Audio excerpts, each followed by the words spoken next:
తరచుగా మాట్లాడితేనే కదా సంబంధాలు తాజాగా వెల్లివిరిసేది. రోజు కొంత సమయం, కొన్ని క్షణాలైనా సరే కేటాయించగలిగితే ఎదుటివారి హృదయాల్లో సుస్థిర స్థానం మన సొంతమవుతుంది. ఆ బంధం కలకాలం నిలుస్తుంది. అయితే ముందుగా నేనే ఎందుకు పలకరించాలి?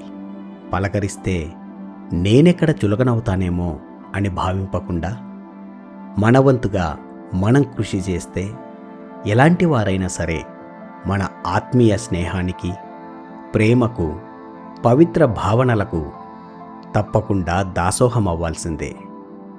అది మనుషులైనా, అన్య ప్రాణులైనా, ఆఖరికి ఆ భగవంతుడైనా సరే. నిత్య పూజలు, ధ్యానం చేయడం వెనుక అంతరార్థం ఇదే. సర్వే జనా సుఖినో భవంతు. ఓం శాంతి.